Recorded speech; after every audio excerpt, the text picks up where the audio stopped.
हाँ जी, तो आज हम बात करेंगे कि कैसे आप अपना आइल्स का टेस्ट बुक कर सकते हो आईडीपी के साथ। तो बने रहो मेरे साथ, जल्दी से मैं आपको बताता हूँ कि कैसे करना है। स्टेप्स बहुत ही आसान है, बने रहो। तो आज सबसे पहले गूगल पर चलते हैं और डालते हैं book IELTS test with IDP. Google पर आप ये सर्च कर लीजिए। ये पहली वेबसाइट आएगी IELTSindia.com की। इस पर क्लिक कर लीजिए और मैं आपको बता देता हूँ। इसका लिंक मैं डिस्क्रिप्शन में दे दूंगा ताकि आपको आसानी रहे। अब आपको सिलेक्ट करना है कि आपको टेस्ट कौन सा देना है, या तो कंप्यूटर बेस्ड या पेन एंड पेपर। अब मैं यहाँ पे दे देता हूँ पेन एंड पेपर बेस्ड आइल्स। ठीक है। अब मॉड्यूल में एकेडमिक या जनरल ट्रेनिंग एक ही बात है, दोनों के प्रोसेस बिल्कुल सेम है। मैं अभी के लिए एकेडमिक सेलेक्ट कर लेता हूँ। सिटी बहुत सारी है, मैं यहाँ पे चूज कर लेता हूँ करनाल। आओ अब बुक नाउ पे क्लिक करते हैं। अब देखो, आज चल रहा है फ्राइडे 29 अक्टूबर और सबसे पहले की डेट्स हैं हमारे पास नवंबर की, जो कि है 27 की सिलेक्टेड। ठीक है। अब यहाँ पे सीट्स दिखा दी अवेलेबल है, और अगर नहीं है तो जाओ दिसंबर में, आपके आगे सारी डेट्स दिख जाएंगी। ये देखो। तो अभी मैं नवंबर 27 की सिलेक्ट कर रहा हूँ एग्जाम्पल के लिए, आप अपने हिसाब से कर लीजिए।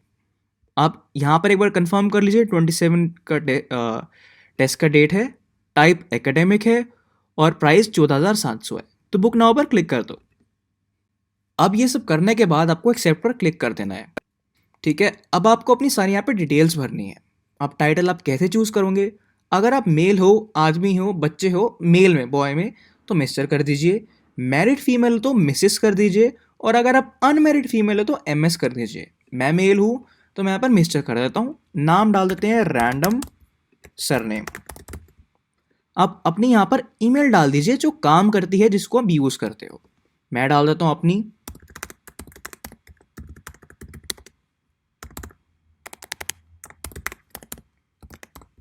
अपना मोबाइल नंबर डाल दीजिए। डालने के बाद अपनी आईडी सेलेक्ट करिए, डॉक्यूमेंट पासपोर्ट, और यहाँ पे अपनी आईडी नंबर लिख दीजिए। मैंने अपनी आईडी नंबर यहाँ पे लिख दी है। अब उसकी वैलिडिटी के साथ आप लिख दीजिए उसकी क्या वैलिडिटी है, और अपने डेट ऑफ बर्थ भी आप लिख दीजिए। मेक श्योर करना ये सारी डिटेल्स बिल्कुल करेक्ट हो। अगर आपका पासपोर्ट गलत हुआ, डेट ऑफ बर्थ गलत हुई, ये इनमें से कुछ भी डिटेल गलत हुई तो आपके पैसे बर्बाद हो जाएंगे पूरे पैसे देने के बाद भी। अब जब आप ये सब डाल चुके होंगे तो यहाँ पर एक ऑप्शन है, do you have permanent disability? आपको कोई दिक्कत है, किसी टाइप की अरेंजमेंट चाहिए? नहीं है, नहीं। ज़्यादातर बच्चों की इसकी ज़रूरत नहीं है तो नो पे क्लिक कर दीजिए, और अगर आपको लगता है आपको कोई ज़रूरत है तो यस डाल दीजिए।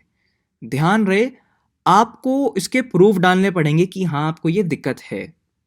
जैसे मान लीजिए बहुत बच्चों को हकलाने की दिक्कत होती है, तो स्पीकिंग टेस्ट एग्जामिनर उसको अलग टाइप से चेक करेगा, मतलब उसकी अलग टाइप से इवेल्युएशन करेगा कि इसको दिक्कत है, ये ऐसे बोल रहा है, ऐसा नहीं है कि इसकी इंग्लिश बेकार है। लेकिन आपको उसके लिए प्रूफ जरूर डालना पड़ेगा। तो मुझे नहीं है, और आशा करता हूँ आपको भी ना हो, और अगर हो तो भगवान करे आपके सब अच्छा रहे। नो पे क्लिक कर दीजिए और आगे चलते हैं। अब आगे जाने के बाद आपने जो पासपोर्ट वगैरह की डिटेल्स डाली थी वो आपके आगे है। अब मोबाइल नंबर अपना कंफर्म कर दीजिए यहाँ पर डाल के, और टेलीफोन के अंदर अपने पापा, मम्मी, भाई, बहन किसी का भी नंबर डाल दीजिए। ये एक एडिशनल नंबर मांग रहे हैं जिससे कि ये जान पाए दूसरा नंबर क्या है अगर हमें कॉन्टैक्ट करना पड़ जाए तो। मैं यहाँ पे दूसरा नंबर डाल देता हूँ। अब यहाँ पे लिखा है कंफर्म ईमेल। अब जो ऊपर मैंने ईमेल आईडी डाली थी आपको सेम वही एड्रेस डालना है अपनी। अब डाल देते हैं। अब अपना एड्रेस यहां पर डालना जहां पर आप करंटली रह रहे हो। मान के चलो आपके पासपोर्ट पर एड्रेस है पंजाब का, ठीक है, और आप अभी रह रहे हैं मुंबई में, तो आपको मुंबई वाला एड्रेस डालना है। और ये यहाँ पर इसलिए पूछ रहे हैं कि जो आपका टेस्ट रिजल्ट फॉर्म है, TRF जिसे कहते हैं, वो आपके घर पर आएगी, तो आपको वो वाला एड्रेस डालना है जहाँ पे आप करंटली रहते हो, जिसको आप रिसीव कर पाओ। वरना आप अपने पुराने घर का डालना चाहते हो तो वो भी चलेगा, बट प्रेफर यही करो जहाँ पे करंटली रह रहे हो उसका डालो। तो मैं यहाँ पे डाल देता हूँ। अब अपनी सिटी डाल दीजिए जो भी आपने चूज की है। अब अपनी नेशनैलिटी डाल दीजिए। मेरी इंडिया है तो मैं इंडिया डाल रहा हूँ। फर्स्ट लैंग्वेज कोई भी चूज कर लीजिए, कोई फर्क नहीं पड़ता। मैं हिंदी बोलता हूँ तो हिंदी सेलेक्ट कर लेते हैं। अब ऑक्यूपेशन सेक्टर में आप कुछ भी डाल दीजिए, कोई फर्क नहीं पड़ता। अब मैं आपको बताता हूँ, ज़्यादातर चीज़ें जैसे यहाँ पर है ऑक्यूपेशन, ऑक्यूपेशन लेवल, ये सारी चीज़ें आइल्स पूछता क्यों है? आइल्स ये सारी चीज़ें इसलिए पूछता है क्योंकि आइल्स जानना चाहता है कि जो हमारे टेस्ट ले रहे हैं उनकी लैंग्वेज क्या है, वो क्या काम करते हैं और वो कैसा स्कोर कर रहे हैं। तो होता क्या है, आइल्स अपने बैक एंड से आपका कोई लेना देना नहीं है, एक स्टैटिस्टिक्स बनाता है कि कौन से डेमोग्राफिक, कौन से लोग ज़्यादा अच्छा परफॉर्म कर रहे हैं और कौन से कम अच्छा परफॉर्म कर रहे हैं। तो आप इसके अंदर गलत भी डाल दो, कोई फ़र्क नहीं पड़ता। देखो जैसे मैं रिटेल ट्रेड डाल रहा हूँ, कोई फ़र्क नहीं पड़ेगा। ऑक्यूपेशन के अंदर आप कुछ डाल दीजिए, तब भी कोई फ़र्क नहीं पड़ेगा। Why are you taking the test के अंदर आप ये डाल दीजिए फॉर पर्सनल रीजंस, बेस्ट ये रहेगा। कोई और डाल दो तब भी फ़र्क नहीं पड़ता, ठीक है। अब यहाँ पे भी कुछ डाल दो, कोई फ़र्क नहीं पड़ेगा कि आप कहाँ पर अप्लाई कर रहे हो, ठीक है। अब है आपने कौन सी सिलेक्ट कर रखी है, इसमें भी कुछ भी डाल दीजिए, क्योंकि देखो ऐसा है ना कि ये अपना स्टैट्स जनरेट करेंगे, आपको बस इसका ध्यान रखना है। यहाँ पे कुछ भी डालो बेझिझक होकर, कोई फ़र्क नहीं पड़ेगा, ठीक है। इसके अंदर भी नो और मोर डाल दीजिए, अब सबमिट पे क्लिक कर दीजिए। अब देखो आपको अपने पासपोर्ट की फर्स्ट पेज और लास्ट पेज की फ़ोटो यहाँ पर अपलोड करनी है। अपलोड अभी मैं कर नहीं रहा हूँ, तो मेरे पास क्योंकि है नहीं और आपको भी दिख जाएगा मैं डॉक्यूमेंट, तो इसलिए मैं स्किप पर क्लिक कर रहा हूँ। हो तो ज़रूर करना, ना हो फ़ोन का कैमरा ज़्यादा ही बेकार हो तब स्किप पर क्लिक कर देना। वैसे मैं कहता हूँ हमेशा अपलोड करो, ठीक है जी। अब जैसे आप कॉलेज के लिए अप्लाई करोगे या फिर आपको अगर कैनेडियन एम्बेसी को देना है अपना आइल्स का रिजल्ट फॉर इमिग्रेशन, तो वो बाद में हो जाएगा, उसकी टेंशन लेने की बात नहीं है। अगर आपको पता है जी आपको कहाँ पे रिजल्ट भेजना है, मान के चलो मैं कनाडा के अंदर अप्लाई कर रहा हूँ और लेट्स से हमारी जो ऑर्गेनाइजेशन है वो है सेट कॉलेज, ठीक है। देखो यहाँ पे set set set set set set कहाँ है सेट, देखो आ गया ना, सेट पॉलीएथनिक स्टूडेंट सर्विसेज, तो इसको क्लिक कर लो। अब वही सब है आपका, अगर आपको पता है तो डाल दो, नहीं तो आपका बाद में एजेंट डाल देगा जब आपकी फाइल अप्लाई करेगा। तो स्किप पर क्लिक कर दीजिए। अब आपके यहाँ की ये सारी डिटेल्स आ गई है, आप इन सब चीज़ों को वेरीफाई कर लीजिए। मेक श्योर करना आपका आईडी टाइप जो कि पासपोर्ट है, पासपोर्ट से रिलेटेड सब चीज़ें बिल्कुल एक्यूरेट हो, एक अक्षर की भी दिक्कत नहीं चलेगी।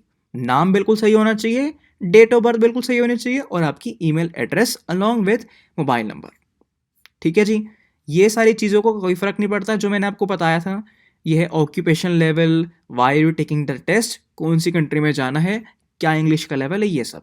और साथ साथ ये ध्यान रखना कंट्री ऑफ नेशनैलिटी ज़रूर डालना है इंडिया, क्योंकि पता लगे आप कहीं और का डाल के बैठे हो और टेस्ट सेंटर में आप जाओ तो बोले हाँ जी आपका तो नेशनैलिटी कुछ और है, आप इंडियन पासपोर्ट लेके आए हो, तो ये सही डालना, ठीक है।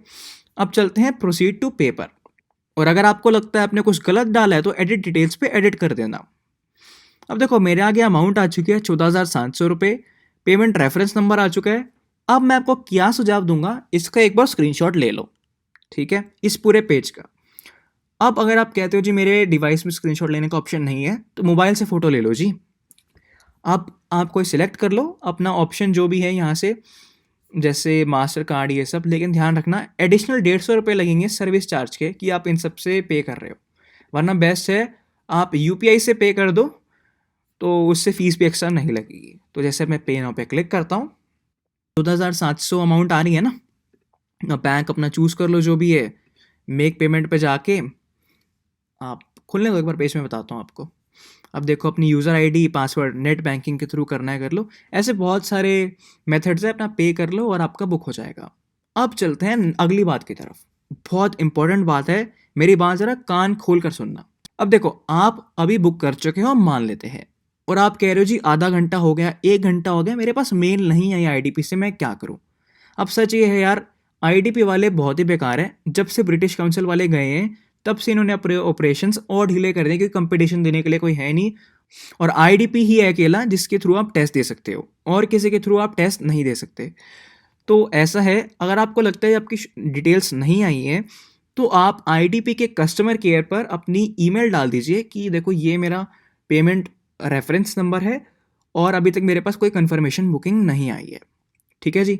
तो आपको ये काम करना है, अलॉन्ग विद आप कॉल कर दीजिए उनके कस्टमर केयर को फास्टर रेजोल्यूशन के लिए, और मेल ज़रूर करना ताकि आपके पास बैकअप रहा हो कि हाँ जी मैंने कॉन्टैक्ट किया है, क्योंकि इन केस कल को वो आपको ब्लेम करें, वैसे ऐसा होगा नहीं, तो आपके पास प्रूफ हो हाँ जी देखो मेरी मेल है यहाँ पर, तो आप एक्सपेक्ट करना 48 घंटे से पहले पहले आपको कन्फर्मेशन आ जाएगी आपका बुक हो चुका है सक्सेसफुली। अब दूसरी बात की तरफ चलते हैं। अब बहुत बच्चे बोलेंगे यार स्पीकिंग स्लॉट तो कैसे चूज़ करें, क्या रहेगा क्या नहीं रहेगा वो तो बता हमें, ठीक है जी बात कर लेते हैं। अब स्पीकिंग स्लॉट का ये चक्कर है, अभी कोविड चल रहा है, तो अभी ये ऑप्शन भी नहीं दे रहे चूज़ करने का, आपको रैंडमली अलॉट कर देंगे आपके टेस्ट डेट से 1 हफ्ते पहले। आपको मतलब पता लग जाएगा, मान के चलो आपका टेस्ट 10 तारीख को है, तो 3 तारीख के आसपास आपको पता लग जाएगा भाई आपका स्पीकिंग टेस्ट कब है, या वो 1 तारीख को है, या 12 को है, या 15 को है, वो आपको बता देंगे जैसा भी रहेगा। तो ये सारी आपकी प्रॉब्लम थी, मैंने आपको बता दी। अगर आपको लगता है कोई और प्रॉब्लम है तो बताओ कमेंट में, बेझिझक होकर बताओ, मैं सॉल्व करूँगा, कोशिश बिल्कुल करूँगा आपकी। और बेस्ट ये है, सबसे पहले आप कस्टमर केयर को पकड़ो फ़ोन पर, क्योंकि वो आपकी सबसे पहले प्रॉब्लम सॉल्व कर पाएंगे। और एक और बात बता दूं मैं, एक फॉर्म होता है, कोविड के दौरान ही चल रहा है फॉर्म। उस फॉर्म के अंदर क्या रहता है, आपको फिल करना होता है कि आपको कोविड नहीं हुआ है, और अगर आपको टेस्ट के दौरान या आसपास के दिनों में हो जाए तो आप इन्फॉर्म करोगे। तो वो फॉर्म भी आपको वहाँ से मिलता है जब आप टेस्ट देने जाओगे। उस फॉर्म को क्या कहते हैं, मुझे अभी नाम याद नहीं आ रहा, मैं बताता हूँ, एक सेकंड लाइन पर ही रुको आप। चलो नाम तो मुझे याद नहीं आ रहा, बट समझ जाओगे आप, अब टेंशन मत लो। और आपको टेस्ट डे वाले दिन करना क्या है, आप टेस्ट डे वाले दिन जाओ और आपको अपने पासपोर्ट लेके जाना है, अपनी स्टेशनरी लेके जानी है, और वहाँ पर आपको एक कागज़ पर या 2 कागज़ ले लीजिए, फ्रंट और बैक की पासपोर्ट की फ़ोटोस्टेट कॉपी लेके जानी है ज़रूर से, और वो कलर्ड होनी चाहिए क्योंकि वो वहाँ पर मांगेंगे। बहुत बार बच्चे लेके नहीं जाते और वो एट अ स्पॉट बोलते, पर बच्चे परेशान होते हैं। तो बस ये सब चीज़ों का ध्यान रखना, कोई भी डाउट हो मोस्ट वेलकम हो। और यार मैंने आइल्स की एक कोचिंग वीडियो बनाई है फॉर लिसनिंग मॉड्यूल, तो देख सकते हो, तो प्लीज़ देखो यार, बहुत मेहनत से बनाई है, यूट्यूब पुश ही नहीं कर रहा आगे। तो that's all, thank you for so much for watching.